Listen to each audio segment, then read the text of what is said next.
वैसा guys I hope you are doing well. I am Veer, welcome to Studler family. तो कैसे हो दोस्तों, मैं आशा करता हूँ शानदार तरीके से आप लोग अपनी लाइफ को एंजॉय कर रहे हो, अपनी सेहत, फैमिली और पढ़ाई का ध्यान काफी अच्छे से रख रहे हो। जब भी आप लोग मॉर्निंग में उठते हो तो आप लोगों के पास में दो चॉइस होती हैं। एक तो शानदार तरीके से उठो और अपने दिन को स्टार्ट करो, और दूसरा ये होता है कि अलार्म जो भी आप लोगों का बजता है उसको पोस्टपोन करो और फिर से सो जाओ और फिर थोड़ी देर बाद उठो और अपने आप को एक फ्रस्ट्रेट इंसान की तरीके से पाओ। तो कौन सी कैटेगरी में आप लोग रहना स्टार्ट करते हैं? तो हर एक मॉर्निंग में आप लोगों के पास में ये चॉइस होती है। यहां पर भी कुछ ऐसी बात बोली गई है कि हम लोग क्या करते हैं, कई सारी छोटी छोटी चीजों को लेकर परेशान हो जाते हैं। जैसे कि किसी के साथ में मुंह बहस हो गई थोड़ी तो हम लोग लेकर बैठ गए, यार इरिटेट हो रहे हैं, यानी कि एक तरीके से इमोशनल हो रहे हैं, अपने आप को कंट्रोल ही नहीं कर पा रहे हैं, सामने वाले के साथ में लड़ने बैठ गए। तो अगर ऐसा काम आप लोग करेंगे तो कभी भी आप लोग जो दिन में आप लोगों ने डिसाइड किया है उस काम को आप लोग इफेक्टिवली नहीं कर पाएंगे। आप लोगों को पता होगा कि आप लोगों ने देखा भी होगा, जब आप लोग खुश होते हैं, जब आप लोग हैप्पी होते हैं तो सबसे बेस्ट इफिशिएंसी आप लोगों की तब निकल कर आती है। अगर आप लोग प्रेशर में रहेंगे, इरिटेट रहेंगे, फ्रस्ट्रेट रहेंगे तो कोई भी काम आप लोग क्यों ना कर लो, इवन अगर घर में झाड़ू भी लगानी, अगर बर्तन भी आप लोगों को धुलने हैं तो वो भी आप लोग बिन मनमाने ढंग से, एक तरीके से बेमने ढंग से आप लोग उसको धुलोगे, बेमने ढंग से काम करोगे तो इससे क्या होगा, वो भी काम ढंग का नहीं होगा, पढ़ाई तो बहुत दूर की बात है। तो इसलिए हमेशा कोशिश ये करो कि जब भी मॉर्निंग में आप लोग उठो तो अपने आप को एक खुश जोन में पाओ। कम से कम एक तरीके से अपने आप को देखो कि हाँ यार एक अच्छा दिन मिला है मुझे स्टार्ट करने के लिए, और फिर से अपने आप को एक सही पैटर्न में रखकर अपनी जो लाइफ को स्टार्ट करो। सबसे बड़ी बात यहां पर यह है कि अगर जो दिन आप लोग बर्बाद करने की सोच रहे हैं मॉर्निंग में उठते ही, वो दिन एक बार आप लोगों की लाइफ से चला गया ना, फिर कभी आप लोगों को वो दिन नहीं मिलेगा। जो टाइम एक बार गुजर जाता है, आज तक वो टाइम किसी को नहीं मिला है तो फिर आप लोगों को कहां से मिल जाएगा। तो टाइम की इंपॉर्टेंस करना सीखो, टाइम को एक तरीके से समझना सीखो। अगर आप लोग टाइम को ढंग से इंपॉर्टेंस नहीं दोगे तो एक टाइम ऐसा आएगा कि दुनिया भी आप लोगों को इंपॉर्टेंस नहीं देगी। तो ये आप लोगों के ऊपर डिपेंड है, आप लोगों को क्या करना है। तो डिसाइड करें आप लोग किस कैटेगरी में रहना चाहते हैं अपने आप को। आज जो आप लोगों का मैप बेस्ड क्वेश्चन है, यहाँ पर है नेटलिंक झील, जाकर इसको मैप में नहीं हारेगा कहां पर ये लोकेटेड है। बाकी काफी कुछ शानदार डिस्कस करने के लिए आज के द हिंदू न्यूज़पेपर में। तो आइए आगे बढ़ते हैं, देखते हैं आज हम लोग को क्या क्या डिस्कस करना है। पर सबसे पहले आप लोग के लिए यहाँ पर एक खुशखबरी है। आज की डेट में अगर द हिंदू न्यूज़पेपर के बारे में बात करें तो हमारी कंट्री में सबसे ज्यादा पढ़ा जाने वाला न्यूज़पेपर है द हिंदू न्यूज़पेपर। क्योंकि सबसे बड़ी बात यहां पर यह द हिंदू न्यूज़पेपर के बारे में कि ये जो न्यूज़पेपर है ये एग्जैक्टली मैक्सिमम चांस, यानी कि मैक्सिमम टाइम आप लोगों को करेक्ट इंफॉर्मेशन प्रोवाइड कराने की कोशिश करता है, सटीक इंफॉर्मेशन। यहां पर जो आर्टिकल लिखे जाते हैं वो काफी इंपॉर्टेंट पर्सनैलिटीज के द्वारा आर्टिकल लिखे जाते हैं और इंफॉर्मेशन को वेरीफाई करने के बाद ही यहां पर ये न्यूज़पेपर में छापते हैं, भले ही थोड़ी देर क्यों ना हो जाए। तो सबसे टॉप पर आज के में जो चल रहा है वो है द हिंदू न्यूज़पेपर, ठीक है। और दूसरे नंबर पर आप लोगों को देखने को मिलेगा टाइम्स ऑफ इंडिया। बाकी और सारे जो न्यूज़पेपर हैं वो आप लोगों को नीचे नजर आएंगे। तो ये है यहां पर आज के डेट में। तो यानी कि अगर आप लोग द हिंदू पढ़ रहे हैं तो ये आप लोगों को ये समझना चाहिए कि बहुत सही न्यूज़पेपर आप लोग पढ़ रहे हैं, क्योंकि आज के डेट में सबसे ज्यादा हमारी कंट्री में जो सही एक तरीके चीजों को समझना चाहते हैं वो इसी न्यूज़पेपर को पढ़ते हैं। इसका मतलब ये नहीं कि दूसरे न्यूज़पेपर बेकार है, बर्बाद है, नहीं। मैं आप लोगों को बस ये बताना चाह रहा हूं कि आप लोगों के पास में जो किताबें हैं वो सही है। इसका मतलब आप लोगों को ये सोचना है कि आप लोगों को अपनी चीजों पर ट्रस्ट करना है, इधर उधर मुंह नहीं मारना है कि हाँ ये हो गया वो हो गया। उससे आप लोग फ्रस्ट्रेट रहोगे और ढंग से चीजों को फॉलो नहीं कर पाओगे। एक न्यूज़पेपर कोई भी पकड़ के अगर फॉलो कर लो आप लोग अपने एग्जाम की प्रिपरेशन के लिए, मोर देन सफिशिएंट है। क्योंकि हर एक न्यूज़पेपर सारी चीजें कवर करता है, हो सकता है थोड़ा लेट कवर करे पर हर एक चीज कवर करेगा। तो ये आप लोगों को अपने आप को समझानी पड़ेगी। हम लोग क्या करते हैं, चीजों को समझते नहीं है, हम लोग इधर उधर घूमते रहते हैं, यार उस न्यूज़पेपर में कुछ और नया ना आ जाए, यार ये छूट गया, उस किताब में कुछ नया ना हो। एक किताब को 1000 बार पढ़ो, ना कि 1000 किताब एक एक बार पढ़ो अगर सक्सेस होना है। ये बात 1000 बार बोल चुका हूं, पर लेकिन सब इंप्लीमेंट नहीं करते हैं, कुछ इंप्लीमेंट करते हैं और वही उनकी ही नैया पार हो जाती है। तो इसलिए सोचिए थोड़ा और समझिए। कोरोना वायरस के केस के बारे में बात करते हैं तो 43 lakh case all over world में आ चुके हैं। टोटल मिलाकर 2,92,000 के करीब लोगों की डेथ हो चुकी है। ये यहां पर 15 लाख के करीब जो लोग हैं यहां से रिकवर कर चुके हैं, और अकेले यूएसए में यहां पर 14 लाख के करीब केस हैं। 83,000 के करीब यहां पर डेथ हो चुकी है। हमारी कंट्री भी यहां पर इस लिस्ट में काफी आगे बढ़ती आ रही है। तो हमारी कंट्री यहां पर चाइना के जस्ट नीचे आप लोगों को देखने को मिल रही है 74,000 केस के साथ में। यहां पर 2415 के करीब अब तक डेथ हो चुकी है। रसिया जो पहले काफी नीचे हुआ करता था वो नंबर ऑफ केस में काफी आगे निकल कर आ रहे हैं। डेली 10-10, 12-12 हजार के करीब केस यहां पर निकल कर आ रहे हैं। हालांकि अगर देखेंगे आप लोग इसके कंपेयर में, जैसे कि 2,32,000 के करीब यहां पर केस हैं, पर लेकिन यूके में कितने यहां पर ये है 2,26,000, पर लेकिन यहां पर मरने वालों की संख्या है 2,000 और यहां पर 32,000। तो ये अभी यहां पर एक तरीके से आप लोग चीजों को समझिएगा। इससे डिपेंड करता है कि केस कितने हैं, पर लेकिन डेथ हो रही है वो उससे समझ में आती है। जैसे कि जर्मनी भी यहां पर इसी कैटेगरी में आता है। केस काफी ज्यादा है पर डेथ एज कंपेयर टू कम आप लोगों को देखने को मिल रही है। हमारी कंट्री के बारे में अगर आप लोग बात करते हैं तो महाराष्ट्र, गुजरात, तमिलनाडु और दिल्ली सबसे ज्यादा केस आप लोगों को देखने को मिलेंगे। 24,000 अकेले महाराष्ट्र के अंदर है। तो आप लोग बोल सकते हैं कि मोटे मोटे तौर पर 1/3 केस जो हमारी कंट्री के सबसे ज्यादा है वो है महाराष्ट्र के अंदर में, और 921 लोगों की जान अब तक यहां पर जा चुकी है। बाकी ये पैटर्न है जो कि आप लोग हल्का सा आइडिया रख सकते हैं। आइए अब आर्टिकल्स के ऊपर नजर डालते हैं। ये थी आप लोगों के सामने कुछ छोटी छोटी बातें। कई सारे आर्टिकल आज के डेट में जो है ये है कोऑपरेटिव फेडरलिज्म के बारे में, यानी कि संघवाद के ढांचे के बारे में।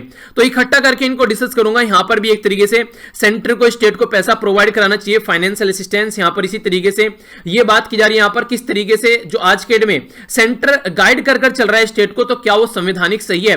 तो बोला गया कि वो अनकॉन्स्टिट्यूशनल है। तो उसके बारे में हम लोग यहां पर जानेंगे। इसी के साथ में पेंडेमिक से बाहर कैसे निकलना है, और यहां पर भी कोऑपरेटिव फेडरलिज्म यानी कि संघवाद के ढांचे के बारे में बात की गई है। जो फंड ट्रांसफर की बात की जा रही है जनता को, बोला जा रहा है कि जनधन अकाउंट जो थे यहां पर, जनधन और मोबाइल जो अकाउंट था जिसको जेम ट्रिनिटी बोलते थे यहां पर, उससे हटकर जनधन, आधार और जो मोबाइल, उससे हटकर अब दूसरा भी पैटर्न आप लोगों को पकड़ना पड़ेगा जनता तक पैसा पहुंचाने के लिए। इंडिया और इटली मिलकर काम कर सकते हैं, ये इस बारे में डिस्कस कर रहे हैं, तो नजर डालेंगे। और ये वाला जो यहां पर आर्टिकल है, इस वाले आर्टिकल को भी हम लोग देखेंगे। यहां पर जो बेसिकली बात की गई है कोविड-19 के बारे में नहीं, जम्मू और कश्मीर के बारे में है, तो इसलिए यहां पर थोड़ा सा अलग से हम लोग नजर डालेंगे। यहां पर देखेंगे आज का कार्टून और आज का डेटा पॉइंट थोड़ा सा डिफरेंट है, इसके ऊपर भी हम लोग नजर डालेंगे। लेक्चर सुनने के बाद में अगर आप लोगों को लगता है कि इसकी पीडीएफ आप लोगों को चाहिए, तो टेलीग्राम इकलौती ऐसी जगह है जहां से जाकर आप लोग इसकी पीडीएफ डाउनलोड कर सकते हैं। लिंक वीडियो के नीचे डिस्क्रिप्शन बॉक्स में आप लोगों को मिल जाएगा। फ्री ऑफ कॉस्ट है। कोई अगर आप लोगों को ये बेचे तो आप लोगों को नहीं लेनी है। कई सारे बच्चे बोल रहे थे कि सर बेचा जा रहा है पीडीएफ को, फ्री ऑफ कॉस्ट है। प्लीज कहीं से भी इस तरीके से पैसे आप लोग फालतू में वेस्ट न करें।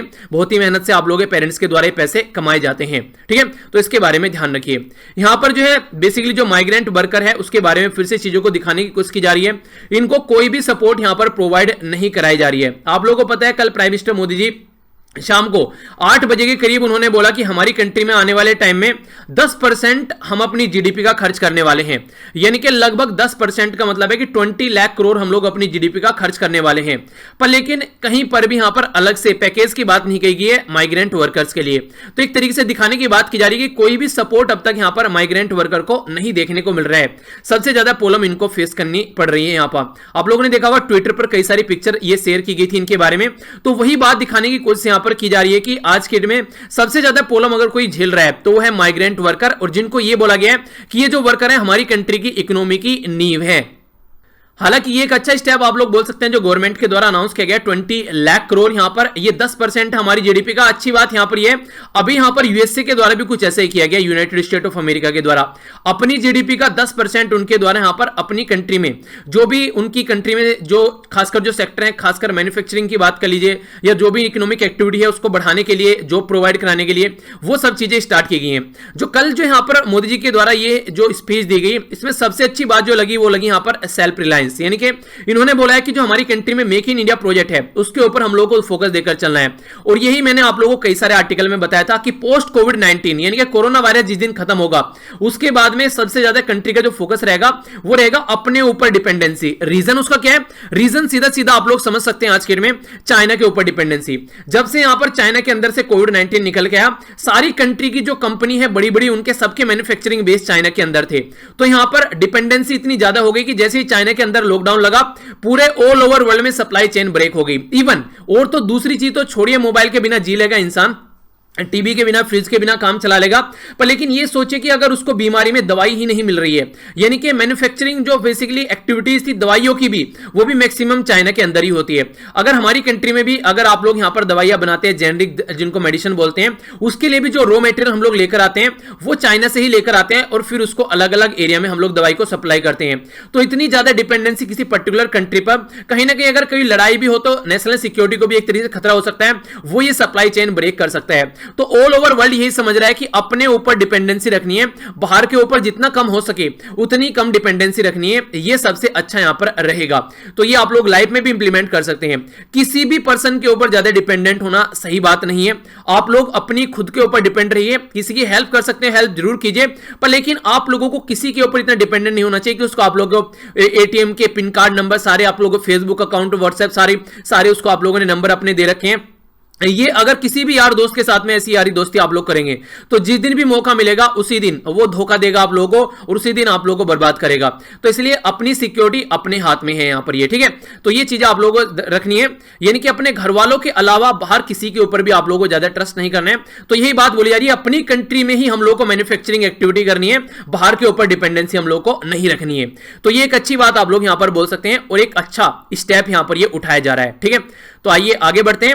नेक्स्ट यहां पर एक ये डेटा पॉइंट है, इसके बारे में थोड़ा सा समझ लेते हैं। ये जो डेटा पॉइंट है अजीम प्रेमजी यूनिवर्सिटी के द्वारा ये डेटा पॉइंट इकट्ठा किया गया है और यहां पर अलग अलग एरिया में बताया गया है कि कहां पर भुखमरी बढ़ रही है। गांव में भी भुखमरी कम बढ़ रही है, बल्कि शहरों में ज्यादा बढ़ रही है। रीजन क्या है? गांव में आप लोगों को पता है खेतों में अनाज उगाया जाता है, आराम से वहां पर अवेलेबिलिटी होती है, इवन यहां से सप्लाई नहीं हो पा रही है बाहर साइड में। अगर देखोगे इनकम जो है डाउन हो गई है काफी ज्यादा, अगर देखोगे आप लोग। इसी के चलते इसेंशियल जो चीजें हैं, जो मनी की अगर बात की जाए वो भी लोग ज्यादा नहीं खरीद पा रहे हैं, यानी कि एक तरीके से उधारी लोगों की बढ़ रही है, अर्निंग काफी कम हो रही है। यही चीजें दिखाई गई हैं बेसिकली। यहां पर इनकम भी कम हो रही है, जो बेसिकली वेज जो थी उनकी जो अर्निंग थी वो भी यहां पर कम होती है, आप लोगों को नजर आएगी।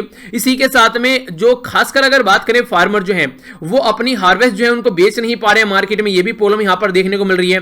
जॉब लॉस अर्बन एरिया में आप लोग देखेंगे अगर, तो यहां पर सबसे ज्यादा जो अच्छी चीजें हैं, जो सेल्फ एम्प्लॉयड लोग थे वो फिर भी कुछ ना कुछ हद तक काम कर रहे हैं, पर लेकिन अगर जब से बंद पड़ी है तब से तो सभी यहां पर घर पर आकर बैठ गए हैं, ठीक है। जॉब लॉस जो है यहां पर रूरल एरिया में अगर बात करें तो वो फिर भी कम है, क्योंकि आप लोगों को पता है काम करने के लिए खेतों में चीजें अभी खुली हुई हैं वहां पर। आज की डेट में भी सारी चीजें खासकर गांव में अगर देखोगे तो इतना ज्यादा लार्ज स्केल पर चीजें बंद नहीं है। तो कहीं ना कहीं गांव जो है, जो बोला गया था स्टार्टिंग में गांधी जी के द्वारा भी और अंबेडकर जी के द्वारा भी कि अपने गांव पर फोकस करो, तो वो अभी भी अगर हम लोगों ने नहीं सीखा तो आगे और ज्यादा प्रॉब्लम फेस करनी पड़ सकती है, क्योंकि हमारी कंट्री में जो मैक्सिमम पॉपुलेशन है वो गांव के अंदर रहती है। और अगर गांव ही डेवलप नहीं करेंगे तो कुछ भी करते रहे हम लोग अपनी कंट्री को डेवलप नहीं कर पाएंगे। आइए सबसे पहले आप लोगों के सामने क्वेश्चन है, तो क्वेश्चन को आप लोग अटेम्प्ट कीजिए। यहां पर बात की जा रही है जो गाइडलाइन दी जाती है सेंटर से स्टेट को अंदर डिजास्टर मैनेजमेंट एक्ट, वो अनकॉन्स्टिट्यूशनल है, यानी कि यहां पर ये असंवैधानिक है। सेंटर को स्टेट को इस तरीके से गाइडलाइन नहीं देनी चाहिए। बहुत शानदार आर्टिकल है, कई सारी चीजें आप लोगों को जानने को मिलेंगी। इवन मैं तो यहां पर ये बोलूंगा, ये जो आर्टिकल डिस्कशन में यहां पर करने वाला हूं इसके अंदर 3 आर्टिकल का कॉम्बिनेशन है और ये आप लोग के चक्षु खोलने वाला है, यानी कि आप लोगों को कई सारी ऐसी चीजें बताएगा जो पढ़ी तो होंगी आप लोगों ने पॉलिटी में, पर लेकिन उनका इंप्लीमेंटेशन जो है वो आप लोगों को यहां पर देखने को मिलेगा। तो थोड़ा सा ध्यान से सुनिएगा। एक और इंपॉर्टेंट बात जो मैं आप लोगों को यहां पर बताना चाहता हूं, आंसर राइटिंग ग्रुप है फेसबुक पर, वो ओनली एक ग्रुप है जो मैंने बना रखा है और उसका लिंक वीडियो के नीचे है और 50,000 से ज्यादा वहां पर मेंबर हैं। 2-2, 3-3 हजार के कई सारे ऐसे ग्रुप बने हुए हैं, जिसमें कल एक बच्चे ने लिंक भी शेयर किया था और वो वहां पर क्या कर रहे हैं, उस ग्रुप में ज्वाइन कर आप लोगों से पैसे ले रहे हैं। एक बच्चे ने बोला कि सर उस पे नाम लिखा था स्टडी लवर वीर, तो वहां पर उन्होंने क्या किया, उस बंदे से लगभग 500 के करीब रुपए लिए वहां पर उस ग्रुप को ज्वाइन करने के कि हम लोग आपकी प्रैक्टिस करवाएंगे यहां पर, वो सब चीजें। तो ये फालतू की चीजों में पढ़ने की कोई जरूरत नहीं है। जब ऑलरेडी आप लोगों को ग्रुप प्रोवाइड कराया गया है तो वहां पर आप लोग क्यों ज्वाइन करते हैं। जब आप लोगों को 1000 बार बोल चुका हूं कि लिंक सारी चीजों के वीडियो के नीचे है, वही लिंक पर जाकर आप लोग क्लिक कीजिए। फालतू में कोई भी मेरी फोटो लगाकर किसी प्रोफाइल पर गाली बकने लगेगा तो ये बोलोगे क्या मैं काम कर रहा हूं वहां पर। ये यार थोड़ी सी खुद की भी सेंस लगाया करो। आप लोग इस तरीके से तैयारी करो, खुद को आप लोग ये नहीं समझ पा रहे हो क्या सही है क्या गलत है, ठीक है। तो ये चीजें कम से कम समझा करो। जो ग्रुप मैंने बना रखा है उसमें मेरी प्रोफाइल से कमेंट आप लोगों को होते हुए नजर आएंगे, तो मेरी प्रोफाइल ये जो ग्रुप है सारे वीडियो के लिंक सब वीडियो के नीचे आप लोगों को देता हूं। इसका मतलब ये है कि फालतू की जगह पर जाकर न फंसो। तो आप लोग पता नहीं किस तरीके से चीजों को टैकल करते हो। सब चीजों के लिंक वीडियो के नीचे यार क्लिक करो, वहां पर जाकर डायरेक्ट पहुंचोगे आप लोग वहां पर। तो फिर भी पता नहीं, चलिए जो भी है थोड़ा सा सतर्क रहा करो, फालतू की चीजें मत देखा करो थोड़ा सा, ठीक है। आगे चलते हैं। यहां पर अगर कोई भी ऐसी चीजें होकर तो उसे बताया करो, रिपोर्ट करा करो उस पर जहां पर भी आप लोगों के लिए पॉसिबल है। चलिए जो भी है यहां पर, तो कोऑपरेटिव फेडरलिज्म के बारे में जानेंगे और भी कई सारी चीजें यहां पर आप लोगों को जानने को मिलेगी। पहले आप लोग ये समझिए जो बेसिक है, अगर फेडरलिज्म के बारे में आप लोग बेसिकली देखेंगे, यानी कि स्ट्रक्चर के बारे में देखेंगे, गवर्नमेंट की ऑर्गेनाइजेशन कैसी होती है। एक तो यूनिटरी सिस्टम होता है। यूनिटरी कैसी होती है, जैसे कि ब्रिटेन हो गया, ब्रुनेई हो गया, सऊदी अरेबिया, कई सारे उदाहरण हैं आप लोगों के सामने। सबसे प्यारा सा उदाहरण आप लोगों ने कई बार नाम भी सुना होगा, स्विट्जरलैंड ले लीजिए, ठीक है। यहां पर यूनिटरी सिस्टम रहता है, जो नेशनल गवर्नमेंट रहती है एक तरीके से, उसमें सारा एक तरीके से पावर उसी के हाथ में रहती है, ठीक है। तो यहां पर इसको आप लोग बोल सकते हैं, ये होता है यूनिटरी सिस्टम बेसिकली।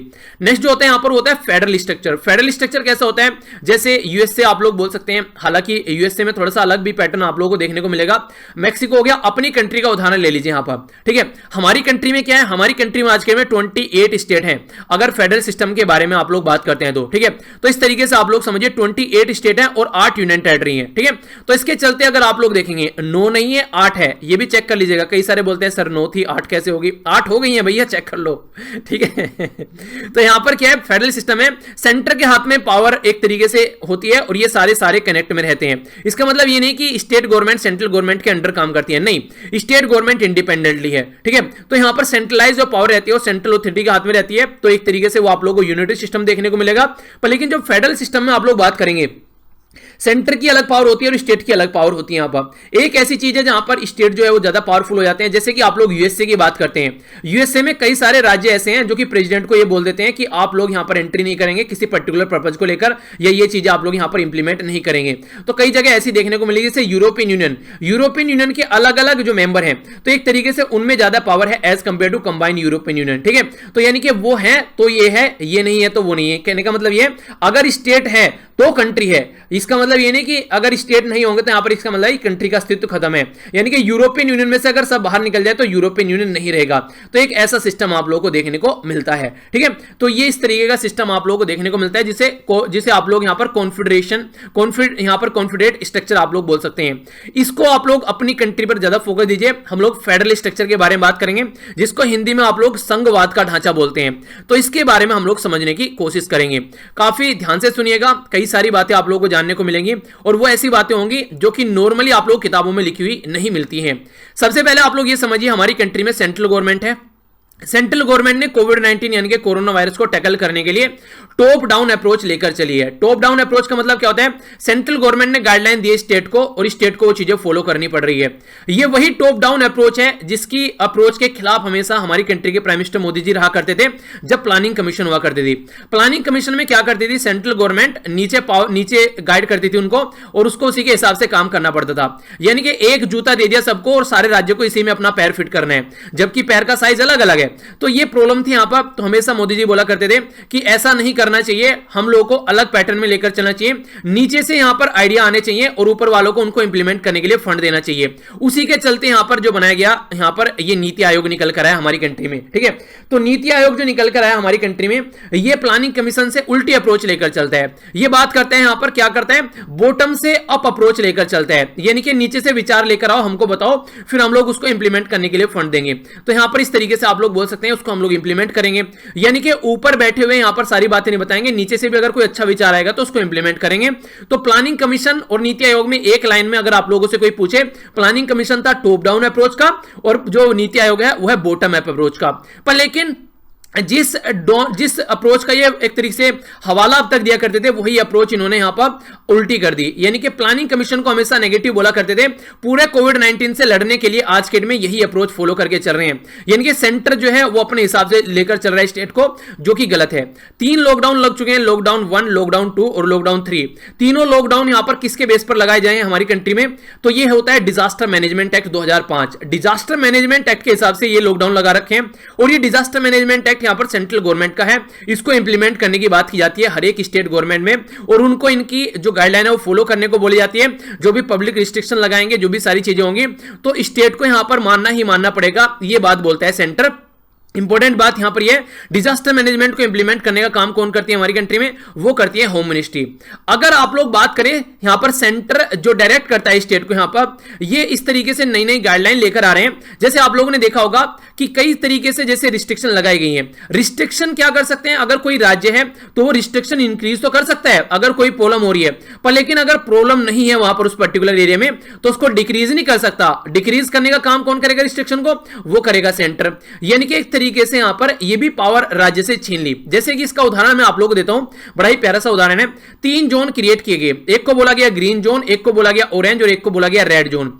अगर कोई डिस्ट्रिक्ट जो है वो ग्रीन जोन में है, उसको यहां क्या कर सकता है स्टेट गवर्नमेंट, उसको ऑरेंज जोन में पहुंचा सकता है, अगर केस आ गए और ज्यादा केस आ गए तो उसको रेड जोन में पहुंचा सकता है।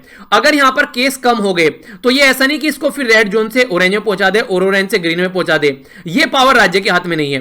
राज्य के हाथ में बढ़ाना है पर लेकिन घटाना कौन करेगा, घटाना करेगा यहां पर सेंट्रल गवर्नमेंट। तो फिर से यहां पर राज्य से आप लोगों ने पावर छीन ली, तो एक तरीके से ये बिल्कुल गलत तरीका है, खासकर एक ऐसे कंट्री में जहां पर हम लोग एक फेडरलिज्म के संविधान के अंदर में हम लोग रहते हैं। तो सेंट्रलाइज अप्रोच लेकर चलना काउंटर प्रोडक्टिव हो सकता है फेडरलिज्म स्ट्रक्चर के अंडर में और प्रॉब्लम क्रिएट कर सकता है, और वही प्रॉब्लम यहां पर देखने को मिल रही है। वो क्या क्या प्रॉब्लम है पहले आप लोग समझने की कोशिश कीजिएगा। काउंटर प्रोडक्टिव यहां पर दो रीजन की वजह से बोला गया है। पहला रीजन तो यहां पर यह बताया गया कि सेंट्रल गवर्नमेंट क्या कर रही है, वो गाइडलाइन तैयार करी कि ऑल डिस्ट्रिक्ट को रेड, ऑरेंज और ग्रीन में यहां पर क्लासिफाइड कर दिया। तो स्टेट और यूनियन टेरिटरी को क्या बोल रखा है कि यहां पर एक तरीके से इकोनॉमिक एक्टिविटी सारी होल्ड कर ली डिस्ट्रिक्ट के अंदर में इसके बेस पर, यानी कि भले ही कोई एरिया ऐसा है, मान लीजिए कोई एक डिस्ट्रिक्ट है, इस डिस्ट्रिक्ट में बहुत बड़ा डिस्ट्रिक्ट है और इस डिस्ट्रिक्ट के किसी एक छोटे से गांव के अंदर में कोविड-19 के केस बहुत ज्यादा आ गए, उठाकर उसको रेड जोन में डाल दिया, बाकी सारा डिस्ट्रिक्ट नॉर्मल है, वहां पर तो इकोनॉमिक एक्टिविटी को ओपन किया जा सकता था, राज्य चाहता था ओपन करना, पर लेकिन सेंटर ने नहीं ओपन करने दिया, उसको रेड कैटेगरी में डाल दिया। रीजन क्या था, ये पावर सेंटर के हाथ में है। तो ये काफी बड़ी प्रॉब्लम यहां पर देखने को मिल रही है। तो इस तरीके से ये एक गलत तरीका है। इसी के साथ में जो मैंने अभी आप लोगों को बताया, जैसे कि यहां पर अगर हम लोग बात करते हैं केरला गवर्नमेंट के बारे में, केरला गवर्नमेंट के द्वारा यहां पर यह बोला गया, केरला गवर्नमेंट यहां पर परफेक्ट एक स्ट्रेटजी फॉलो करके चल रहा था, बेस्ट परफॉर्मिंग स्टेट माना जा रहा था कोविड-19 को टैकल करने में। तो केरला गवर्नमेंट के द्वारा गाइडलाइन इश्यू की गई ताकि जो चीजों को रिकवर किया जाए, थोड़ा सा इकोनॉमी को ओपन किया जाए, पर लेकिन सेंट्रल गवर्नमेंट ने केरला गवर्नमेंट के ऊपर टच नहीं किया। उसने क्या किया, अपना जजमेंट दे दिया और स्टेट गवर्नमेंट को सेंट्रल गवर्नमेंट के हिसाब से चलना पड़ रहा है। तो कहने का मतलब यह है कि अगर स्टेट गवर्नमेंट चाहे भी तो वो इंडिपेंडेंटली काम नहीं कर पा रही है। तो ये सोचने वाली बात है कि ये क्या संविधान फॉलो किया जा रहा है, नहीं, संविधान फॉलो नहीं किया जा रहा है। रीजन क्या है, रीजन है हमारी कंट्री में 7वां शेड्यूल। जो 7वां शेड्यूल आप लोग हमारी कंट्री में देखेंगे तो उसके अंदर आप लोग यहां पर लिस्ट नजर आएगी, ठीक है। तो ये लिस्ट आप लोग यहां पर देख सकते हैं। बेसिकली इनसे ऊपर क्वेश्चन भी आप लोगों से डायरेक्ट बन सकता है, और पॉलिटी में मैंने आप लोगों को लक्ष्मीकांत का अलग से पूरा एक चैप्टर इसके ऊपर बनाकर दिया था, ठीक है, एक पूरा लेक्चर इसके ऊपर है, यहां पर एक अलग से चैप्टर दे रखा है, तो उसका आप लोग रिवीजन भी कर सकते हैं आज जाकर कि क्या क्या चीजें आप लोगों को वहां पर देखने को मिलती है। यहां पर एक पर्टिकुलर पॉइंट पर मैं बात करने वाला हूं। 7वां शेड्यूल है हमारे संविधान में। 7वें शेड्यूल में 3 लिस्ट है, एक को बोलते हैं यूनियन लिस्ट, पहली लिस्ट है, दूसरे को बोलते हैं स्टेट लिस्ट, दूसरी लिस्ट है, तीसरे को बोलते हैं कॉन्करेंट लिस्ट, तीसरी लिस्ट है। तो पहले तो यही क्वेश्चन बन जाता है कि कौन सा शेड्यूल है, तो 7वां शेड्यूल है, कितनी लिस्ट है, 3 लिस्ट है। यूनियन लिस्ट का मतलब है सेंटर की लिस्ट, यानी कि इसके अंदर जो भी मैटर होगा डिफेंस से रिलेटेड, कम्युनिकेशन से रिलेटेड, या कोई भी ऐसा मैटर होगा जो सेंटर काम कर सकता है, तो वहां पर सेंटर ही काम करेगा। अगर स्टेट के बारे में बात करें, एग्रीकल्चर हेल्थ से रिलेटेड बातें आ रही हैं तो स्टेट ही बात करेगा। कुछ चीजें ऐसी हैं जिसमें दोनों काम कर सकते हैं, इंट्री स्टेट के बारे में जहां पर बात की जाती है तो वहां पर दोनों काम कर सकते हैं, पर लेकिन अगर सेंटर ने कोई पहले काम कर दिया तो वो प्रिवेल माना जाएगा एज कंपेयर टू स्टेट के, यानी कि वो यहां पर उसको पावरफुल माना जाएगा।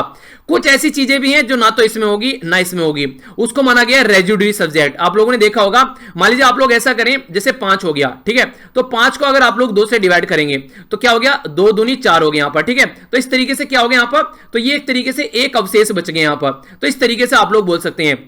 तो जो ये अवशेष बच गया इसको आप लोग रेजिड्यू बोलते हैं। तो ये रेजिड्यू कहां जाएगा, ये जाएगा सेंट्रल गवर्नमेंट के पास में। तो एक तरीके से जो रेजिड्यू पावर है यहां पर सेंट्रल गवर्नमेंट की, तो वो यहां पर कहां पर आएगा, वो आर्टिकल खासकर 248 यहां पर ये पावर देता है कि वो सेंटर की जो ये यहां पर जो यूनियन लिस्ट है, यूनियन लिस्ट का जो 97th पॉइंट है, आई थिंक 97 ये अभी आगे भी आएगा, तो ये भी आप लोगों से क्वेश्चन की फॉर्म में पूछा जा सकता है। एक सेकेंड, हाँ, 97th जो पॉइंट है उसमें लिस्ट फर्स्ट के अंदर में उसको रेजिड्यू सब्जेक्ट को वहां पर डाला जा रहा है।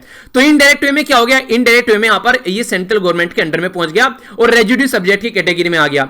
यानी कि जो सेकंड लिस्ट में नहीं होगा और थर्ड लिस्ट में नहीं है, कुछ सब्जेक्ट अगर ऐसे नए निकल कर आते हैं तो वो रेजिड्यू की कैटेगरी में आ जाता है, अवशेष की कैटेगरी में आ जाता है, और वो अवशेष भी किसके अंदर आता है, वो भी सेंटर के अंदर आ जाता है इनडायरेक्ट वे में, यानी कि सेंटर की फर्स्ट लिस्ट के अंदर आ जाता है, जिसमें 97th एंट्री है वो, जिसमें रेजिड्यू सब्जेक्ट के बारे में बात करते हैं। तो इनडायरेक्ट वे में सेंटर के अंदर आ गया। तो ये लिस्ट तो आप लोगों को समझ में आ गई। अब थोड़ा सा आगे चलता हूं। अब यहां पर आप लोगों को समझाने की कोशिश की जाएगी कि प्रॉब्लम क्या है। प्रॉब्लम यहां पर सबसे पहली बात तो यहां पर बोली गई, ये है यहां पर Godfrey Phillips versus state of UP and ORS, ठीक है, अदर्स 2005 का केस आया, जिसमें यहां पर बोला गया कि एक हार्मनी होनी चाहिए यहां पर इन सब चीजों को इंप्लीमेंट करने के लिए। अगर आप लोग इन लिस्ट को इंटरप्रिटेशन करते हैं, यानी कि अपनी मनमानी यहां पर सेंटर नहीं चलाएगा, यह बात सीधी सीधी यहां पर कोर्ट में भी बोली गई है। आर्टिकल 70 73 और आर्टिकल 162, यानी कि 73 हो गया सेंटर के लिए और 162 हो गया स्टेट के लिए। इसमें भी यहां पर बोला गया कि सेंटर और स्टेट जो है वो ओनली अपने एरिया में ही काम कर सकते हैं, यानी कि जो सी लिस्ट सेंटर के अंदर में है वहां पर पार्लियामेंट करेगी, जो सी लिस्ट स्टेट के अंदर में है वहां पर स्टेट लेजिस्लेचर काम करेगी। तो इस तरीके से यहां पर कौन काम करेंगे? मेंबर ऑफ पार्लियामेंट, जिनको आप लोग सांसद बोलते हैं। यहां पर आप लोग विधायक जी काम करेंगे, ठीक है, जिनको आप लोग एमएलए बोलते हैं, ठीक है, यहां पर एमपी, यहां पर एमएलए, तो वो काम करेंगे।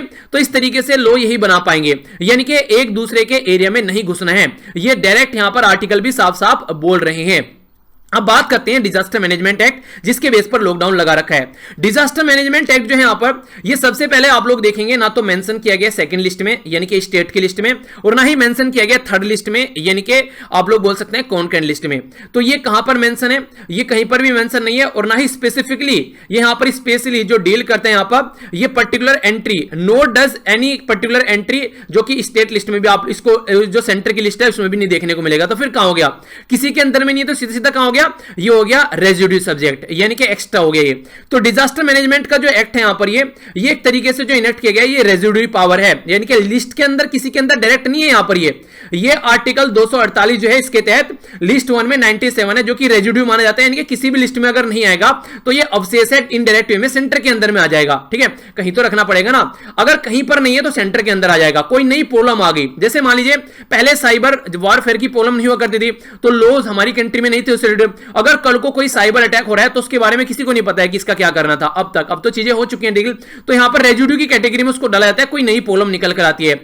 तो डिजास्टर मैनेजमेंट जब यहां पर निकल कर आया 2004 की जब सुनामी आई, उसके बाद में यहां पर इसको रेजिड्यू की कैटेगरी में डालकर, तो इसके तहत यहां पर ये पावर थी कि हाँ इस तरीके का एक एक्ट लेकर आते हैं। तो ना तो स्टेट के अंदर है, ना ही ये डायरेक्टली सेंटर के अंदर है, इनडायरेक्ट वे में रेजिड्यू बन गया, तो यहां पर सेंटर की कैटेगरी में आ गया।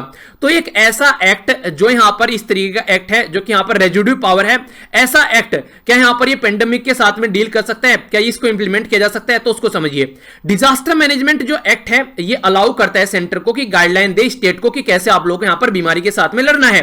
पर लेकिन अगर आप लोग बात करेंगे तो जो पब्लिक हेल्थ और जो सैनिटेशन है, यानी कि जो हेल्थ के बारे में हम लोग बात करते हैं, तो अगर आप लोग कोरोना वायरस के बारे में बात करें तो ये सेकंड लिस्ट के अंडर में आता है। यानी कि कहने का मतलब यहां पर ये कि ये सेकंड लिस्ट की जो एंट्री 6 है उसमें आएगा, जिसमें यहां पर पूरी पावर स्टेट के हाथ में इसको डील करने के लिए। तो फिर सेंटर कैसे डिजास्टर मैनेजमेंट एक्ट यहां पर थोप सकता है इसके ऊपर? तो ये गलत तरीका है, सेंटर को ऐसा नहीं करना चाहिए। और सुप्रीम कोर्ट भी टाइम टू टाइम ये बातें बोल रहा है यहां पर कि बेसिक फीचर फॉलो करके चलो भैया, आप लोगों को इसके ऊपर एक तरीके से सोवरेनिटी हमारी कंट्री में, पर लेकिन ये नहीं कि आप लोग यहां पर यूनियन गवर्नमेंट सेंट्रल गवर्नमेंट को अपने कंट्रोल में रखेगी। तो ये सेंट्रल गवर्नमेंट का सेकेंडरी पार्ट नहीं है, वो अलग से एक पूरी पावरफुल ऑर्गेनाइजेशन है संविधान के अंदर में स्टेट गवर्नमेंट। तो ये समझाया यहां पर सुप्रीम कोर्ट ने बार बार, पर लेकिन सेंटर सुधरने का नाम ही नहीं लेता है। डिजास्टर मैनेजमेंट एक्ट जो है यहां पर ये जो पावर है ये एक तरीके से पेंडेमिक के ऊपर आप लोग इसको अप्लाई कर ही नहीं सकते इस तरीके से, क्योंकि अगर आप लोग इसको पेंडेमिक के ऊपर इस तरीके से अप्लाई करते हैं तो यहां पर स्टेट की कैटेगरी में आता है वो, और डिजास्टर मैनेजमेंट तो सेंटर के अंडर से निकल कर आ रहा है। तो कैसे आप लोग यहां पर इसको स्टेट के ऊपर इस तरीके से इंप्लीमेंट कर सकते हैं? तो ये गलत तरीका है, आप लोग ऐसे इंप्लीमेंट नहीं कर सकते। अगर एंट्री 29 की बात करें, यहां पर ये थोड़ी सी और इंपॉर्टेंट इंफॉर्मेशन है। यहां पर ये बोलते हैं अगर कोई बीमारी जो है इंटर स्टेट स्प्रेड हो रही है तो उस बीमारी को इन्फेक्शियस डिजीज, जैसे कि कोविड-19 आप लोग ले लीजिए, एक राज्य से दूसरे राज्य में फैल रही है, तो एंट्री 29 ये लिस्ट थर्ड हो गई। थर्ड लिस्ट कौन सी है? जिसमें सेंटर और स्टेट दोनों लॉ बना सकते हैं। तो यहां पर सेंटर के हाथ में पावर हो गई कि वो एक लॉ बनाकर लेकर आए जिससे बीमारी को खत्म किया जाए। तो अब आप लोग बोलोगे है तो डिजास्टर मैनेजमेंट एक्ट, पर लेकिन वो लिस्ट थर्ड का तो एक्ट है नहीं, वो कहां का है? वो एक तरीके से रेजिड्यू सब्जेक्ट है, जो कि इनडायरेक्ट वे में लिस्ट फर्स्ट में रखा गया है। तो इस तरीके से वो यहां पर भी इंप्लीमेंट नहीं होता है, यानी कि डिजास्टर मैनेजमेंट एक्ट तो आप लोग यहां पर भी इंप्लीमेंट नहीं कर सकते। इसके लिए अलग से एक एक्ट आप लोगों को बनाना पड़ेगा जो कि लिस्ट थर्ड में से निकल के आएगा। तो इस तरीके से अगर आप लोग बात करें, पार्लियामेंट जो है यहां पर जिस तरीके से लॉ पास कर रही है और वो इंप्लीमेंट कर रही है, ये यहां पर सही तरीका यहां नहीं है। राज्य को यहां पर पावर होनी चाहिए डिजास्टर मैनेजमेंट एक्ट को इस तरीके से डिजीज कंट्रोल करने के लिए नहीं है, डिजास्टर कंट्रोल करने के लिए, पेंडेमिक के लिए आप लोगों को इसके लिए अलग से पर्टिकुलर कोई लॉ होना चाहिए। ये इसके लिए आप लोग इसको फॉलो नहीं कर सकते। डिजास्टर मैनेजमेंट जो एक्ट है यहां पर ये इनेक्ट किया गया पार्लियामेंट की रेजिड्यूरी पावर के तहत यहां पर, यानी कि एक तरीके से आप लोग बोल सकते हैं कि इंटर स्टेट अगर कोई डिजीज ट्रांसफर हो रही है तो उस पर भी इंप्लीमेंट नहीं कर सकते, वो आप लोग तीसरी लिस्ट में आता है, जबकि तीसरी लिस्ट में ही नहीं है। तो संविधान के हिसाब से ये समझाने की कोशिश की जा रही है कि ये जो एक्ट है ना आप लोगों का, ये बिल्कुल गलत है। तो फिर क्या करें, आज की डेट में एक एक्ट है हमारी कंट्री में जिसको बोलते हैं एपिडेमिक डिजीज एक्ट 1897 का। ये जो एक्ट है हमारी कंट्री में, ये यहां पर बात करता है कि स्प्रेड अगर कोई डिजीज होती है तो उसको टैकल करो, ये स्टेट के हाथ में पावर देता है। तो एपिडेमिक डिजीज एक्ट को यहां पर पावरफुल था, पर लेकिन जो डिजास्टर मैनेजमेंट एक्ट है वो यहां पर अप्लाई करने की कोशिश की जा रही है और इस एक्ट को ज्यादा तजब्बू नहीं दी जा रही है। जिस तरीके से आप लोगों ने देखा केरला गवर्नमेंट के अंदर यहां पर ये डिजास्टर मैनेजमेंट एक्ट के हिसाब से चीजें इंप्लीमेंट कर दी, जबकि खुद के हिसाब से वो चीजों को टैकल करके चल रहे थे, उसको नहीं माना। तो state are not legally bound, यानी कि स्टेट यहां पर लीगली बाउंड नहीं है अगर कोई गाइडलाइन दे यहां पर सेंटर, क्योंकि इस तरीके से कोई एक्ट ही नहीं है यहां पर, ठीक है। तो वो डायरेक्ट कोर्ट में जा सकते हैं और कोर्ट में जाकर बोल सकते हैं कि भैया हमारे राइट का हनन हो रहा है, ठीक है। तो ये तो हो गए यहां पर ये इस तरीके से कंप्लीट चीजें आप लोगों के सामने, जो कि 2 आर्टिकल के अंदर इसके बारे में बात की गई डिजास्टर मैनेजमेंट एक्ट के बारे में। नेक्स्ट आर्टिकल में यहां पर बात की जा रही है, ये बात की जा रही है फंड की। यहां पर भी सेंटर क्या कर रहे हैं, ये एक तरीके से भेदभाव कर रहे हैं। प्राइम मिनिस्टर केयर फंड जो है, जिसमें आप लोगों ने भी कई बार फंड किया है, तो यहां पर कई सारे फैमिली मेंबर ने पैसा दिया है। सबसे बड़ी बात क्या है, इसको बोलते हैं कॉर्पोरेट सोशल रेस्पॉन्सिबिलिटी। अगर कोई कंपनी जो है पीएम केयर के अंदर पैसा देती है तो कॉर्पोरेट सोशल रेस्पॉन्सिबिलिटी में उसको माना जाएगा, यानी कि टैक्स में उसको छूट मिलेगी उस कंपनी को। पर लेकिन अगर वही कंपनी यहां पर चीफ मिनिस्टर के रिलीफ फंड में यहां पर पैसा देती है तो उसको इस सीएसआर की कैटेगरी में नहीं माना जाएगा, उसको टैक्स में छूट नहीं मिलेगी। अगर कंपनी को टैक्स में छूट नहीं दे रहे हैं तो कंपनी क्यों झक मारेगी, पीएम क्यों झक मारेगी यहां पर चीफ मिनिस्टर के फंड में, वो तो सीधी पीएम केयर के अंदर में देगी जहां से उसको छूट भी मिल रही है। तो इससे मतलब क्या होगा, इसका मतलब ये होगी कि प्राइम मिनिस्टर के फंड में पैसा जाएगा सारा, चीफ मिनिस्टर के फंड में कोई पैसा नहीं जाएगा, क्योंकि वहां पर एक तरीके से पैसा देने पर भी छूट नहीं मिल रही है, तो फालतू में पैसा ही जा रहा है उनका। तो इस तरीके से सीधी सीधी क्या हो गया कि सेंटर चाहता है कि स्टेट जो है वो उसके ऊपर डिपेंडेंट हो जाए। अगर स्टेट सेंटर के ऊपर डिपेंडेंट रहेगा तो फिर क्या होगा, फिर यहां पर ये होगा कि सेंटर जो है वो स्टेट को अपने हिसाब से चला सकेगा। तो सबसे बड़ी प्रॉब्लम यहां पर ये भी देखने को मिल रही है। आप लोगों को पता है कि शराब दारू वगैरह सब बैन पड़ी थी, पेट्रोलियम ये डीजल वगैरह कोई खरीद नहीं रहा है, क्योंकि कोई भी ना तो वाहन चल रहे हैं, सारी चीजें ठप पड़ी हुई हैं। इसी के साथ में डीलिंग कोई हो नहीं रही है लैंड रजिस्ट्रेशन में। ये एक बेसिक चीज है जहां से स्टेट को पैसा कमाई मिलती थी, तो स्टेट के हाथ में कोई पैसा ही नहीं है आज के डेट में। सेंट्रल गवर्नमेंट पैसा आने नहीं दे रही है, स्टेट में कोई ऐसी एक्टिविटी हो नहीं रही है जिसके चलते यहां पर पैसा है। जीएसटी कलेक्शन होने वाला है नहीं, कि सारे धंधे बंद पड़े हुए हैं, तो अब स्टेट के हाथ में पैसा कहां से आएगा। जबकि अगर कोई भी यहां पर प्रॉब्लम आती है तो सबसे पहले स्टेट को पूछा जाता है कि क्या कर रहे हो भैया तुम। अगर बात करें यहां पर, इसीलिए स्टेट के द्वारा बोला गया है सैलरीज पेंशन वेलफेयर स्कीम जो है वो डिफिकल्ट हो गई है राज्य के लिए उनको इंप्लीमेंट करना। इसीलिए यहां पर आप लोगों को देखने को मिल रहा है जो स्टेट है वो सबसे पहले यहां पर रेस्पॉन्ड करता है, कोई पेंडेमिक होता है, क्योंकि पूछा उसी से जाएगा। वो तो यहां पर पैसा है नहीं, तो स्टेट करे तो करे क्या। तो ऐसी प्रॉब्लम अभी राजस्थान में भी देखने को मिली, कई सारे राज्य के द्वारा हाथ उठा दिए गए, हमारे पास में कोई पैसा नहीं है। तो सेंटर जो है यहां पर स्टेट को इक्वल तरीके से लेकर चलना चाहिए, उसके अंदर भी कैपेबिलिटीज है, उसके ऊपर डिपेंडेंसी नहीं बल्कि उसको इंडिपेंडेंट क्रिएट करना चाहिए, ताकि स्टेट चीजों को अपने हिसाब से डील कर सके, ना कि उसको अपने ऊपर डिपेंडेंट बना के स्लेव बना देना। इसको आप लोग ऐसे बोल सकते हैं कि सामने वाले इंसान को मछली पकड़ना सिखाओ, ना कि उसको मछली पकड़ पकड़ कर ला कर दो और उसको अपने ऊपर डिपेंडेंट बनाते रहो, ठीक है। यानी कि सामने वाले इंसान को इंडिपेंडेंट बनाओ। तो ये बातें यहां पर बोलने की कोशिश इन सारे आर्टिकल्स में की गई है। तो ये एक तरीके से निचोड़ था सारे आर्टिकल्स का। इसके चलते आप लोगों को यहां पर ये अब एक अच्छा सा आंसर आप लोगों को यहां पर लिखना है इसी के बारे में, कि यहां पर जो डिजास्टर मैनेजमेंट है वो एक अनकॉन्स्टिट्यूशनल है। तो सेंटर स्टेट के बारे में ये एक्सप्लेन करना है, एक्सप्लेन काफी अच्छे से अब आप लोग कर सकते हैं, सारी डिटेल में चीजें आप लोगों को समझा दी गई हैं। यहां पर फिर से बोल रहा हूं, ग्रुप वहां पर उसको ज्वाइन कीजिए। दूसरे किसी भी ग्रुप में अगर ज्वाइन भी कर लेते हैं तो कोई दिक्कत नहीं है, पर किसी को कोई भी पैसा पे न करें, बस मैं ये आप लोगों को बोलना चाहूंगा, ठीक है। आगे बढ़ता हूं। नेक्स्ट जो मुद्दा यहां पर ये कश्मीर के बारे में बात करें तो इसको थोड़ा समझ लेते हैं ढंग से। कश्मीर के बारे में आप लोगों को पता है कि 5 अगस्त 2019 में हमारी कंट्री में आर्टिकल 370 के साथ में इसको एक तरीके से चेंज किया गया, और जो स्पेशल स्टेटस था जम्मू एंड कश्मीर का उसको हटाकर एक राज्य यानी कि स्टेट को 2 यूनियन टेरिटरी में कन्वर्ट कर दिया, जम्मू एंड कश्मीर और लद्दाख टेरिटरी, ठीक है। तो ये तो बेसिक एक इंफॉर्मेशन हो गई जो कि मैं आप लोगों को बताना चाह रहा था। अभी क्या था, अभी कोर्ट में यहां पर केस चल रहा था, तो कोर्ट में केस चला था तो कोर्ट अपनी जो ड्यूटीज हैं और रेस्पॉन्सिबिलिटी है उनको एक तरीके से इंप्लीमेंट करने में फेल हो गया, ये यहां पर राइटर बोलने की कोशिश कर रहे हैं, क्योंकि काफी लंबा समय हो गया वहां पर 4G कनेक्शन रिस्टोर नहीं किया गया है, वहां पर ओनली 2G कनेक्शन के ऊपर बात चल रही है। बहुत सारे ऐसे हमारी फैमिली के मेंबर हैं जो कि लेक्चर देखते हैं, वो एक बच्चे के द्वारा बोला गया सर आपका जो लेक्चर होता है वो देखने में पूरे 4 घंटे लग जाते हैं, ऐसी स्पीड यहां पर आ रही है। ये समझिए इस तरीके से कितनी प्रॉब्लम फेस कर रहे हैं वहां पर, जो एक तो स्कूल वगैरह सब चीजें बंद पड़ी हैं, कुछ खुला नहीं है, बोला गया घर बैठकर काम करो, सारा काम घर से करना है। अब वहां पर एक अलग से प्रॉब्लम है कि वो घर बैठकर भी काम नहीं कर सकते, सारा काम नहीं कर सकते, तो इसलिए यहां पर क्योंकि 2G की स्पीड वहां पर उनको देखने को मिल रही है।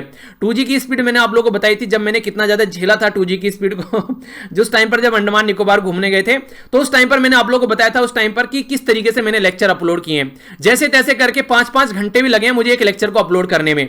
तो ये आप लोग समझ सकते हैं ये काम होता है 2G की स्पीड से। तो इस तरीके से सोचिए अगर कोई पूरे दिन में पढ़ना चाह रहा है ऑनलाइन बैठकर, तो वो क्या कर पाएगा बेचारा। तो काफी ज्यादा प्रॉब्लम यहां पर झेलनी पड़ रही है, जो रिस्ट्रिक्शन लगा रखे हैं यहां पर, तो तब से लेकर यहां पर, और जो सुप्रीम कोर्ट ने क्या बोल दिया, सुप्रीम कोर्ट ने बोल दिया सीधा सीधा कि ये एग्जीक्यूटिव की रिस्पांसिबिलिटी है, हम इसमें कुछ नहीं कर सकते। एक तरीके से आर्टिकल 32 के तहत यहां पर इंडिपेंडेंट, एक तरीके से इनका फंडामेंटल राइट का हनन हो रहा है यहां पर, ठीक है। पर लेकिन इस तरीके से आप लोग फंडामेंटल राइट का जो मैटर है वो एग्जीक्यूटिव को कैसे ट्रांसफर कर सकते हैं, ये तो सुप्रीम कोर्ट की कैटेगरी में आता है, ये तो कोर्ट की कैटेगरी में आता है कि फंडामेंटल राइट का हनन हो रहा है, तो यहां पर आप लोग आकर बातें कर सकते हैं। पर लेकिन जजमेंट जो है वहां पर वो बैलेंस नहीं बना पाया, एक साइड में यहां पर बात की जा रही है राइट की और दूसरी साइड में बात की जा रही है नेशनल सिक्योरिटी की। तो नेशनल सिक्योरिटी को ज्यादा प्रेफरेंस दिया गया, राइट को साइड में रख दिया गया, जबकि बैलेंस बनाना था। नेशनल सिक्योरिटी भी अपनी जगह इंप्लीमेंट करनी है और राइट भी अपनी जगह इंप्लीमेंट करने हैं, उनमें दोनों में बैलेंस बनाकर चलना था, एक चीज को आप लोग लेकर नहीं चल सकते। थोड़ा समझिएगा, अगर कोई पर्टिकुलर मूवी हॉल पर लगाई जा रही है, यानी कि मूवी थिएटर में लगाई जा रही है, और मूवी थिएटर में यहां पर लोगों के प्रोटेस्ट चल रहे हैं, वो कह रहे हैं कि ये हमारी कल्चर पर इंपैक्ट डालती है, ये मूवी सही नहीं है, ठीक है। तो यहां पर वो मूवी गई कोर्ट में, ठीक है, कोर्ट ने बोला ऐसा कुछ भी नहीं है, जैसा बोला जा रहा है सही मूवी है, आप लोग इसको हॉल पर लगा सकते हैं। उसके बाद भी क्या हुआ, उसके बाद भी उसको लगाने नहीं दिया जा रहा है। तो अब यहां पर ये रेस्पॉन्सिबिलिटी किसकी है? रेस्पॉन्सिबिलिटी है यहां पर स्टेट की, कि वो लॉ एंड ऑर्डर को मेंटेन रखे और मूवी को चलने दे। अगर आप लोग बोले कि यार लॉ एंड ऑर्डर खराब हो रहा है इसलिए मूवी नहीं लगानी है, तो वो गलत तरीका है। जब आप लोगों के हाथ में पावर है तो आप लोग पावर का यूज कीजिए सारा, पर लेकिन इसका मतलब ये नहीं कि आप लोग राइट का हनन करेंगे और आप लोग यहां पर नेशनल सिक्योरिटी के नाम पर। सबसे बड़ी बात जो बोली गई है वो काफी इंटरेस्टिंग लगी मुझे यहां पर, यहां पर जो बोला जा रहा है, यहां पर एक बात ये बोली गई कि आप लोग बोल रहे हैं कि 2G की सर्विस प्रोवाइड कराएंगे, इसलिए प्रोवाइड कराई जा रही है क्योंकि अगर हम लोग यहां पर 4G सर्विस प्रोवाइड कराएंगे तो उसको टेररिस्ट जो है वो यूज करेंगे। जहां पर ये टेररिस्ट एक्टिविटी अब तक हो रही है हमारी कंट्री में, जो कि अभी आप लोगों को उदाहरण भी देकर समझाया जाएगा, ये जो टेररिस्ट एक्टिविटी देखने को मिल रही है जहां पर बहुत सारे लोग जहां पर मारे जा रहे हैं, ये वहीं पर ही है जहां पर आप लोगों ने लॉकडाउन लगा रखा है बहुत लंबे समय से। यानी कि वो सारी टेररिस्ट एक्टिविटी 2G की स्पीड यूज करते करते ही वहां पर हो रही है। अगर आप लोगों को लग रहा है कि इंटरनेट यूज करने से ज्यादा प्रॉब्लम हो जाएगी, तो राइटर का मानना यह है कि बहुत सारी जो एक्टिविटी अब तक चल रही है यहां पर, वो अब तक यहां पर ये जो डिस्टर्ब हो रहा है वो उसी एरिया में हो रहा है जहां पर बिल्कुल लॉकडाउन आप लोगों ने लगा रखा है। तो आप लोग कैसे यहां पर इंटरनेट को ब्लेम ऐसे कर सकते हैं डायरेक्टली कि इंटरनेट की वजह से सारी चीजें हो रही है, यहां तो बंद पड़ा हुआ इंटरनेट, फिर यहां पर क्यों चीजें हो रही है? तो इसका जवाब कौन देगा? तो इसका जवाब भी यहां पर देना चाहिए था, पर लेकिन इसका जवाब भी यहां पर नहीं दिया गया। कोर्ट के द्वारा हालांकि एक्नॉलेज तो किया गया कि एक तरीके से चीजें इस तरीके से चल रही हैं, पर लेकिन फिर भी एग्जीक्यूटिव के ऊपर छोड़ देना यह सही तरीका नहीं है इस तरीके से जनता को, क्योंकि एग्जीक्यूटिव तो जो कर रही है वो कर ही रही है। कोर्ट के द्वारा कंसीडर करना चाहिए था हंदवाड़ा वाला एरिया, जो भी इंसिडेंट देखने को मिला, वहां पर तो लॉकडाउन लगे हुए हैं, वहां पर तो किसी ढंग से स्पीड भी नहीं चल रही है, तो फिर वहां पर कैसे हो गया? वहां पर आप लोग कैसे बोलेंगे? तो इंटरनेट तो कम से कम प्रोवाइड कराइए। आप लोग खुद ही बोल रहे हैं कि घर से बैठ के काम करो, घर से बैठ के बच्चों की पढ़ाई करो, तो क्या जम्मू एंड कश्मीर में बच्चे नहीं है जो पढ़ना चाह रहे हैं? क्या जम्मू एंड कश्मीर में कोई लोग ऐसे नहीं है जो काम करना चाह रहे हैं? तो एक तरीके से राइटर का मानना यह है कि आप लोग खुद उन लोगों को अपना दुश्मन बना रहे हैं ऐसी एक्टिविटी कर कर। यानी कि जो लोग काम नहीं मिलेगा उनको फिर क्या करेंगे? कोई भी उनको बहलाएगा फुसलाएगा, उसके चक्कर में आ जाएंगे। तो इस तरीके से ब्लैंकेट बैन लगाना कम्युनिकेशन के ऊपर, ये इस तरीके से आप लोग सही तरीका नहीं कर रहे हैं, ठीक है। तो इसको आप लोगों को थोड़ा समझना चाहिए। इवन सेक्शन 144 जो सीआरपीसी है, क्रिमिनल प्रोसीजर कोड, तो इसको भी आप लोग इंपोज कर देते हैं पूरे राज्य के अंदर में। तो ये भी आप लोगों को देखना चाहिए कहां कहां पर किस तरीके से इसको इंप्लीमेंट करना है, और रिपीटेडली इसको इंप्लीमेंट किया जा रहा है। तो टाइम टू टाइम यहां पर इस तरीके से डायरेक्टिव मिलना चाहिए, रिव्यू करना चाहिए आप लोगों को, ये चीजें होनी चाहिए थी। इसी के साथ में यहां पर जो प्रेजेंट केस है उसमें पूछा गया 2 सेक्रेटरीट से, जो भी सेक्रेटरी हैं यूनियन गवर्नमेंट के और जम्मू एंड कश्मीर के चीफ सेक्रेटरी, कि जो यहां पर बेसिकली 4G सर्विस को क्यों रिस्टोर नहीं किया जा रहा है। तो इस तरीके से देखिए यहां पर ये सही तरीका नहीं है, जनता को खुद इस तरीके से परेशान कर आप लोग ये समझिए 1 4 3 जैसे लॉकडाउन अभी यहां पर चल रहा है, फिर से इसको लॉकडाउन 4 बढ़ा दीजिए, लॉकडाउन 5 बढ़ा दीजिए, तो आप लोग खुद भी फ्रस्ट्रेट हो रहे होंगे। तो वो चीजें आप लोग समझ सकते हैं, फील कर सकते हैं कि जम्मू एंड कश्मीर में लोग कैसा फील कर रहे हैं आज की डेट में। अगर सोचिए कि यहां पर इंटरनेट जो आप लोग 24 घंटे मोबाइल में यूज करते रहते हैं, अगर इंटरनेट भी बंद कर दिया जाए बिल्कुल, 2G की सर्विस प्रोवाइड करा दी जाए तो आप लोगों को कैसा लगेगा। ये सिचुएशन जम्मू एंड कश्मीर में हर टाइम चलती है, ऐसा यहां पर राइटर बोल रहे हैं, और आप लोग यहां पर उसको एक तरीके से फंडामेंटल राइट को आप लोग जरा सा भी प्रेफरेंस ही नहीं दे रहे हैं, तो ये गलत तरीका है। तो एक तरीके से ये तो इंस्टीट्यूशनल डिस्क्रिमिनेशन हो गया जम्मू एंड कश्मीर के खिलाफ में, ठीक है। तो ये बड़ी ही चीजें सिचुएशन आप लोगों को समझनी पड़ेगी, और एक तरीके से बैलेंस बनाकर चलना चाहिए था कोर्ट को, पर कोर्ट भी बैलेंस बनाने में फेल हो गया अपने डिसीजन में। उसने फिर से एग्जीक्यूटिव के पाले में अपनी बॉल फेंक दी और अपने आप साइड में हो गया, तो ये एक गलत तरीका था। ये बात यहां पर बोली गई है, ठीक है। नेक्स्ट आर्टिकल की ओर चलते हैं। नेक्स्ट आर्टिकल यहां पर इंडिया और इटली के बारे में बात कर रहा है। पहले आप लोग इटली को मैप में एक बार निहार लीजिए, कहां पर है, अपनी प्यारी कंट्री हो गई इटली, यहां पर आप लोगों को देखने को मिलेगा। यह है इटली की लोकेशन। जो आर्टिकल लिखा गया है हमारी कंट्री में जो इटली के एम्बेसडर हैं उनके द्वारा यह आर्टिकल लिखा गया है, और यहां पर जो इटली को अगर आप लोग मैप में ढंग से निहारोगे तो यूरो इसकी करेंसी हो गई और रोम इसकी कैपिटल हो गई। ये है इटली यहां पर, ठीक है। यहां पर अगर आप लोग देखिए इसको, ये हो गया एड्रियाटिक सी, और यहां पर ये मेडिटेरेनियन सी के अंदर आप लोगों को इटली देखने को मिलेगी। तो ये पर्टिकुलर इटली हो गई मैप, यूरोपियन कंट्री है, इसके बारे में बात की जा रही है। बेसिकली ज्यादा इंपॉर्टेंट आर्टिकल नहीं है। सारे आर्टिकल में तो ये बोला गया कि लॉकडाउन आपने भी लगा रखा है, हमने भी लगा रखा है, इकोनॉमिक एक्टिविटी हमने भी रिस्टोर की है, आपने भी की है, हम दोनों मिलकर यहां पर काम कर सकते हैं, चीजों को प्रिपेयर कर सकते हैं, बिजनेस जो एक्टिविटीज है उनको फिर से ढंग से लेकर चल सकते हैं। हम लोगों ने 4.5 मिलियन लोगों के लिए चीजें ओपन कर दी गई है, 50 इकोनॉमिक इंडस्ट्रियल एक्टिविटी हमने ओपन कर दिया, आपने भी ओपन कर दी है। तो यानी कि कंपेयर कर रहे हैं, फाइनेंशियल जो सिस्टम बैकिंग आप लोग दे रहे हैं, हम भी दे रहे हैं। हम लोगों ने अभी 500 बिलियन जो यूरो है यहां पर वो प्रोवाइड कराया है। इसी के साथ में यूरोपियन यूनियन भी यहां पर मिलकर काम कर रहा है, उसने भी पैकेज प्रोवाइड कराया है। हमारी कंट्री में भी आप लोगों को पता है अभी यहां पर कि टोटल मिलाकर 10% जीडीपी का यानी कि 20 लाख करोड़ रुपए देने की बात यहां पर की जा रही है। तो हमारी कंट्री में भी ये काम किए जा रहे हैं। तो इस तरीके से यहां पर जो बेसिकली समझाया गया है कि जो पैसा हम लोग देंगे उससे लोन खत्म होगा, एक तरीके से फिर से आप लोग यहां पर जो लघु उद्योग है वो काम कर पाएंगे। तो इटली गवर्नमेंट भी काम कर रही है, हम भी काम कर रहे हैं। तो ये बातें बोली गई हैं स्टार्टिंग में, ये सारी बातें बोली गई हैं। जो काम की बातें इनके द्वारा बोली गई है वो काम की बातें आप लोगों को थोड़ी सी आगे देखने को मिलेगी। काम की बातें कहां पर है, काम की बातें आप लोगों को यहां पर देखने को मिलेगी, ये वाला, ठीक है। वैसे तो बोला गया कि गुड जो ग्लोबल लेवल पर आज के दिन में चीजें देखने को मिलेगी कि कोविड-19 के बाद में सिचुएशन एक अलग तरीके की निकल कर आएगी। अब यहां से बातें स्टार्ट होती है काम की। यहां से क्या बोला गया इनके द्वारा, पहले तो बोल बच्चन गिरी गई, फिर बोला गया कि इटली और इंडिया जो है वो एक तरीके से एक्स्ट्रा ऑर्डिनरी सिचुएशन में बैठे हुए हैं दोनों। रीजन क्या है, रीजन यह है कि G20 की जो कॉन्जिक्यूटिव प्रेसिडेंसी है 2021 में तो इटली के पास में रहने वाली है, और 2020 में G20 कंट्री की जो प्रेसिडेंसी है यानी कि जो एक तरीके से प्रेसिडेंट जो है वो इंडिया बनने वाला है। तो G20 जो है वर्ल्ड की एक तरीके से बड़ी इकोनॉमी बोल सकते हैं पॉपुलेशन के पॉइंट ऑफ व्यू से भी, और इसी तरीके से आप लोग यहां पर इकोनॉमी के पॉइंट ऑफ व्यू से भी। तो इनकी प्रेसिडेंसी अगर हमारे पास में रहेगी तो हम दोनों मिलकर ग्लोबल एक अच्छे लेवल पर ग्लोबल को गवर्न कर सकते हैं, यानी कि वर्ल्ड को फिर से एक सही पैटर्न में ला सकते हैं। तो एक यूनिक अपॉर्चुनिटी है हम दोनों के पास में कि जो इंटरनेशनल जो डिसऑर्डर हुआ है उसको फिर से मिलकर एक सही डायरेक्शन हम लोग दे सकते हैं। इकोनॉमिकली जो यहां पर अगर आप लोग देखेंगे एक तरीके से जो चीजें उसको स्ट्रेंथ कर सकते हैं, कॉम्प्लीमेंट्री जो भी चीजें हैं पार्टनरशिप में मिलकर शेयर वैल्यूज है, नॉलेज है, टेक्नोलॉजी है, उसमें कैसे कैसे हम लोग चीजों को आगे बढ़ा सकते हैं। तो ये एक अच्छी पावर है हमारे हाथ में जिसको हम लोग को यूज करना चाहिए। एक तो ये बात बोली गई है। दूसरी बात जो यहां पर अच्छे से फोकस करके चला गया है वो बोला गया कि रूल बेस यहां पर इंटरनेशनल सिस्टम होना चाहिए, चाइना वाला फंडा नहीं होना चाहिए कोई भी अगर कहीं भी इंटरफियर कर रहा है, ठीक है। प्रमोशन ट्रेड इंक्लूसिव ग्रोथ, और इसी के साथ में हम लोग को जो 2030 के जो एजेंडा है उनको भी रियलाइज करना पड़ेगा, यानी कि एक तरीके से आप लोग बोल सकते हैं सस्टेनेबल डेवलपमेंट गोल को भी आप लोगों को लेकर चलना है, वो सारी चीजें भी इंप्लीमेंट करके यहां पर चलनी है।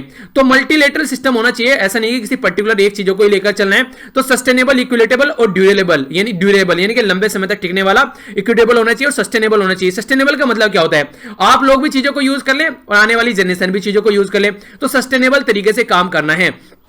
नेक्स्ट एक और इंपॉर्टेंट बात बोली गई है, कोविड-19 के चलते चलते हम लोग क्लाइमेट चेंज को ना भूल जाएं। क्लाइमेट चेंज भी बहुत बड़ा इशू है, और आप लोग बात करेंगे 26 सेशन जो है यहां पर कॉन्फ्रेंस ऑफ पार्टीज, यानी कि कॉन्फ्रेंस ऑफ पार्टीज 26 2021 में टुगेदर यहां पर यूके और जो इटली है वो मिलकर होस्ट करने वाले हैं। इसी के साथ में इंडिया जो है मेजर रेस्पॉन्सिबल स्टेक होल्डर यहां पर रहने वाला है। तो इस तरीके से यहां पर आप लोग हम लोग मिलकर यहां पर काम करेंगे तो सिचुएशन को सुधार पाएंगे।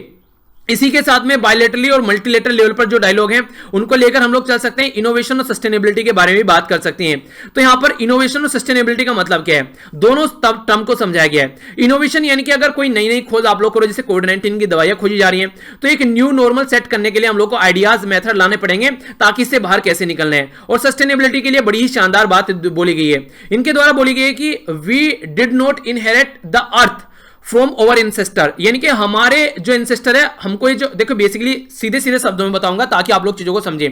हमारे जो पूर्वज हैं, हम लोगों से ये इनहेरिट प्रॉपर्टी नहीं मिली है, एक तरीके से हम लोगों ने उधार लिया अपने बच्चों से। यानी कि कहने का मतलब ये है कि जो चीजें हमको अपने पूर्वज से हमको मिली है वो इसलिए नहीं है कि हम लोग उनको सबको खर्च करके चले जाएं, वो इसलिए भी है ताकि हमारे जो बच्चे हैं उनके लिए हम लोग छोड़कर जाएं। तो एक तरीके से उधारी है उनकी हमारे ऊपर, ये समझाने की कोशिश की गई है। तो सस्टेनेबिलिटी का मतलब ये होता है कि जैसे हमारे पूर्वज हमारे लिए छोड़ के गए, अब हमारी रेस्पॉन्सिबिलिटी बनती है हम अपने बच्चों के लिए छोड़ के जाएं। ये नहीं कि हम लोग एंजॉय कर यहां से निकल ले, तो वो एक सही तरीका नहीं है। तो ये सारी बातें यहां पर समझाने की कोशिश की गई है, ठीक है।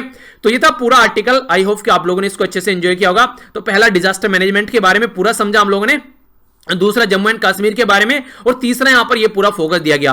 कहने के लिए 3 डिस्कस किया, पर लेकिन इसके अंदर कंबाइन कर दिया मैंने आर्टिकल, ताकि आप लोग चीजों को समझ पाए, कोई भी कंफ्यूजन आप लोगों के माइंड में देखने को न रहे। नेक्स्ट जो क्वेश्चन आप लोगों से पूछा गया था, लेक अल्बर्ट के बारे में पूछा गया था। युगांडा और सूडान के बॉर्डर पर पड़ती है, अफ्रीका की 7th लार्जेस्ट लेक है, ये बोला गया है। कौन सी स्टेटमेंट करेक्ट है? 1, 2, बोथ, नाइदर 1, नो 2। सही आंसर क्या है? A, B, C, F, D। तो सही आंसर आप लोग यहां पर देखिए लेक अल्बर्ट। तो ये कोंगो और यहां पर ये जो आप लोग बेसिकली लेक अल्बर्ट जो हो गए यहां पर ये कोंगो और युगांडा के बॉर्डर पर आप लोगों को देखने को मिलेगी, ठीक है। तो इसके बारे में यहां पर बात की जा रही है, इसके बीच में है बेसिकली यहां पर ये, ठीक है। इसको आप लोग देखते हैं, तो युगांडा और कोंगो के बीच में है यहां पर ये लेक अल्बर्ट। इसके बारे में मैंने आप लोगों को बताया है कई बार। तो पहली स्टेटमेंट इनकरेक्ट हो गई और दूसरी स्टेटमेंट करेक्ट है। यहां पर ये जो है युगांडा आप लोगों को लोकेशन ज्यादातर देखने को मिलेगी। इसी के साथ में ये इसकी डायमेंशन दी गई है कि 5299 स्क्वायर किलोमीटर है, 161 किलोमीटर लंबी है, और डेप्थ जो है 55 मीटर की आप लोगों को देखने को मिलेगी, ठीक है। तो सेकंड लार्जेस्ट लेक युगांडा की बोली जा रही है, अफ्रीका में 7वीं लेक यहां पर बोली जा रही है। लेक विक्टोरिया कई बार पूछ ली जाती है, तो ये भी आप लोग यहां पर याद रखिएगा, ठीक है। ये मैंने आप लोगों को पहले भी इसके बारे में पढ़ाया है। लोकेशन अगर आप लोग इसके यहां से देखना चाहते हैं अपनी कंट्री कंपेयर से, तो ये हो गया यहां पर, तो ये वाली यहां पर लोकेशन आप लोगों को देखने को मिलेगी। तो ये था टोटल आज का डिस्कशन। आई होप कि आप लोगों को लेक्चर पसंद आया होगा। लेक्चर तभी लाइक करना है अगर आप लोगों को इससे कुछ फायदा हुआ है, और तभी शेयर करना है अगर आप लोगों को भी इससे फायदा हुआ है, वरना शेयर भी नहीं करना है। तो लाइक और शेयर जरूर कीजिए, इससे मोटिवेशन भी मिलता है। इसी के साथ में पीडीएफ यहां से जाकर डाउनलोड कर सकते हैं, और अगर पसंद नहीं आया तो डिसलाइक कीजिएगा, और कमेंट बॉक्स में जरूर बताइएगा डिसलाइक क्यों किया, ताकि आने वाले टाइम में इंप्रूव किया जा सके। तो मिलता हूं नेक्स्ट लेक्चर में। बड़ों को नमस्ते, छोटों को प्यार, छोटी सी लाइफ एंजॉय करो यार। तब तक के लिए जय हिंद।